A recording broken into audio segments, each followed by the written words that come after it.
Bienvenue sur Box Télévision et sur Open qui traite de jeunesse et d'entrepreneuriat. Mon invité aujourd'hui s'appelle Aïda Sok. Aïda, bonjour. Bonjour, comment ça va?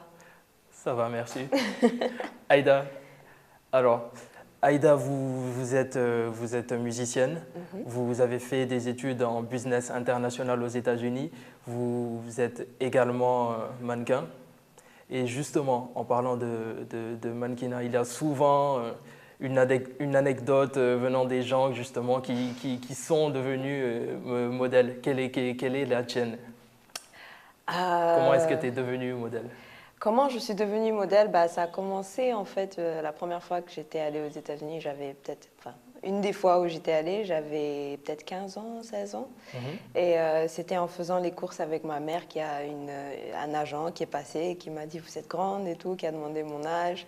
Et c'est comme ça que c'est parti. Au début, bon, finalement, ça ne s'est pas fait à cause de Hurricane Katrina, qui a fait que on n'a pas pu faire le fashion show. Mais après, quand je suis partie après mon bac, j'en ai profité. Et puis, j'avais des amis qui étaient dedans. Et j'en ai profité. Il y a des agents qui m'ont rencontré. Et voilà, c'est parti tout seul. C'est parti tout seul, Ouais. mais 15 ans quand même, quoi. 15 ans. Oui. Ouais, en fait, ça commence tôt. Il y en a qui commencent même beaucoup plus tôt. Mais bon, on va dire que j'ai vraiment démarré quand j'avais 18-19 ans. Voilà. C'est là que ça a vraiment démarré, que j'ai commencé à faire beaucoup de shows, beaucoup de photos et tout. Sérieusement. Et en fait, vous aviez plusieurs options. Vous aviez le mannequinat, vous avez justement le business international, vous avez la musique. Et justement, à quel moment vous avez compris que ce serait la musique et pas autre chose? La musique, c'est venu bien après. À la base, moi, je suis partie pour faire mes études. C'est pour ça que je suis partie. En même temps, je travaillais dans beaucoup de domaines tout en faisant mes études et en poursuivant le mannequinat. Mais c'était quelque chose à côté et c'était quelque chose, ça rapportait de l'argent. Quand on est étudiant, bien sûr, ça aide toujours. Et c'était beaucoup plus pour m'amuser. Ensuite, je suis rentrée à Dakar en janvier 2013 pour travailler ici. Donc, j'ai travaillé dans des corporates, dans une grande corporate dont je ne peux pas citer le nom. Donc en business? En business, oui, en finance. Donc j'ai été vraiment dans le milieu complètement corporate. Et ensuite, la musique, ça a toujours été en moi, en fait, depuis que je suis petite, parce que je m'amusais toujours avec ça avec mon frère, dans notre chambre.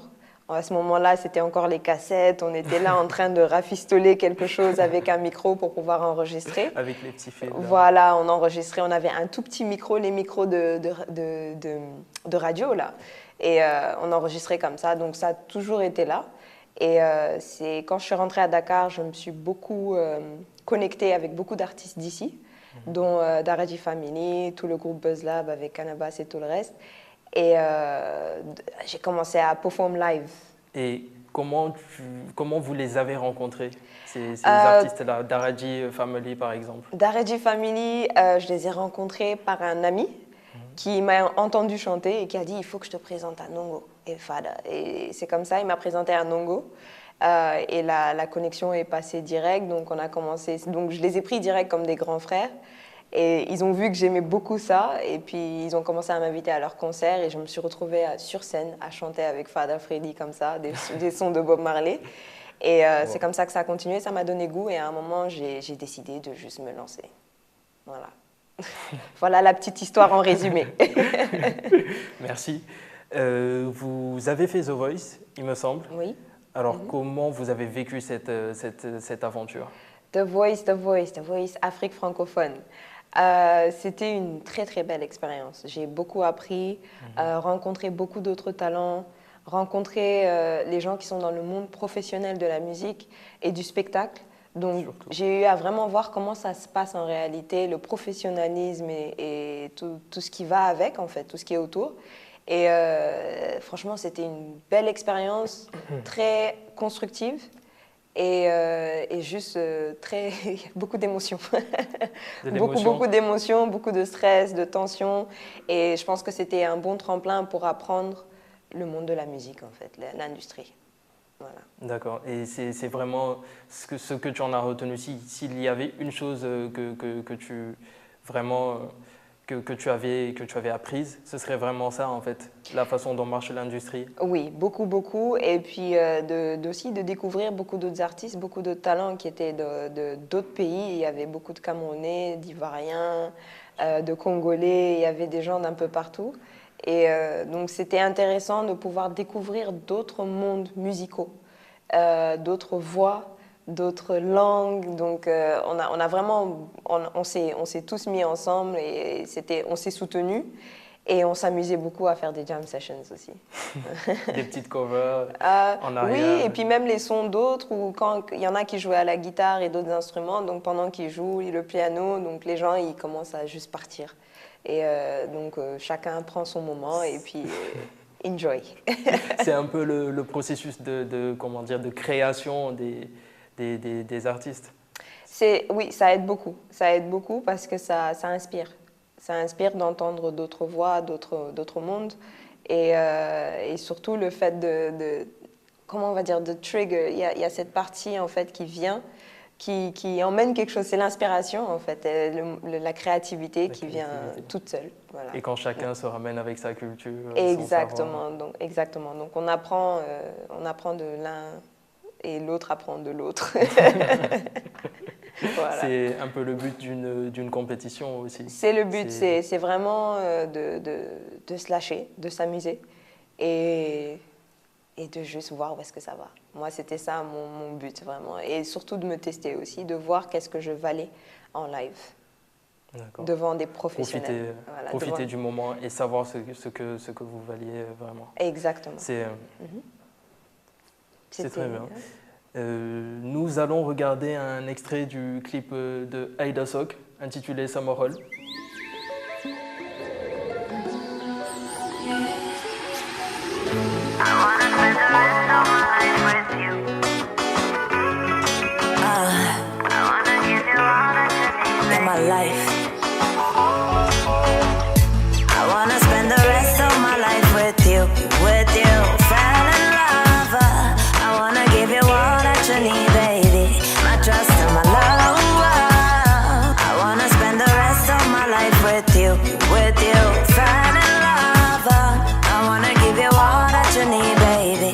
Trust in my love,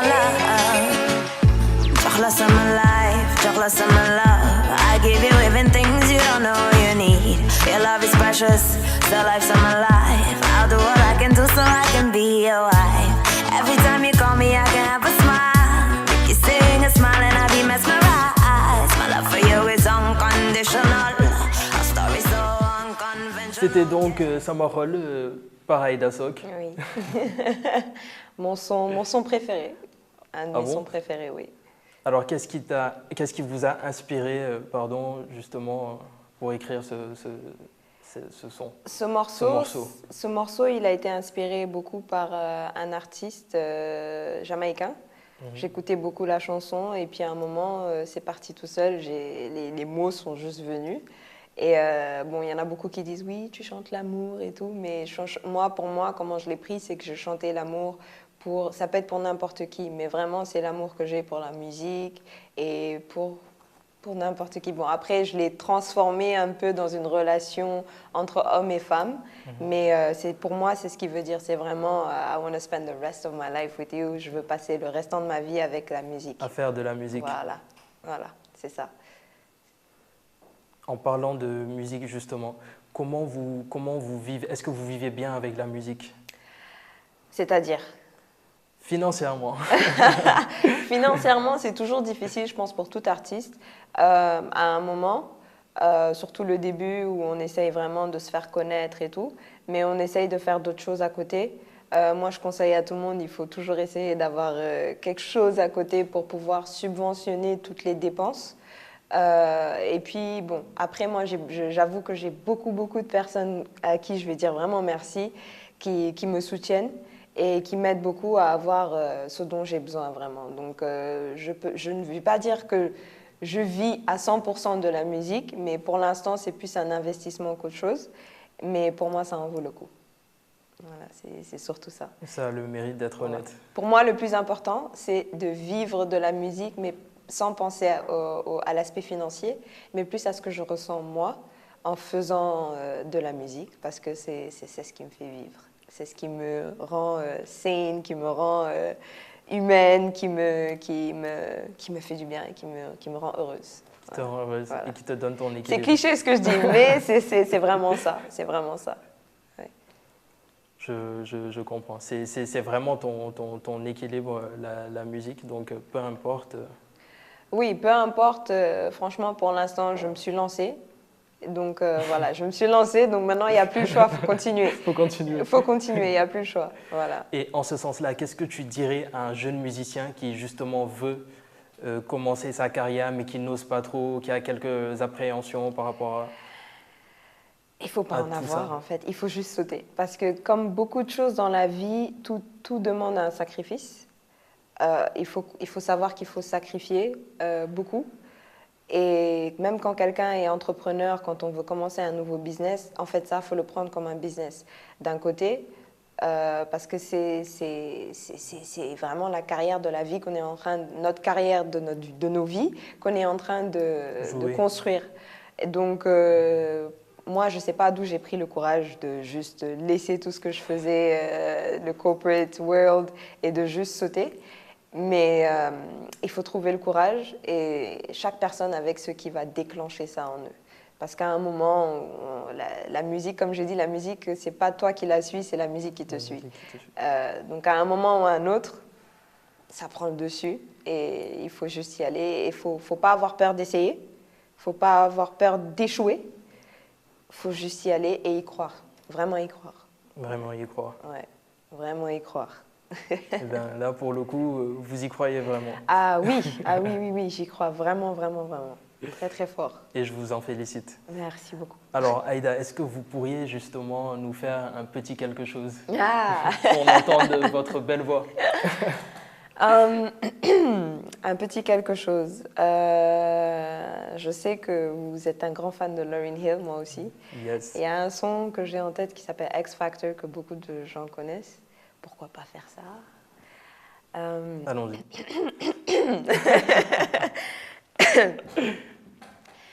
It could all be so simple, but you'd rather make it hard.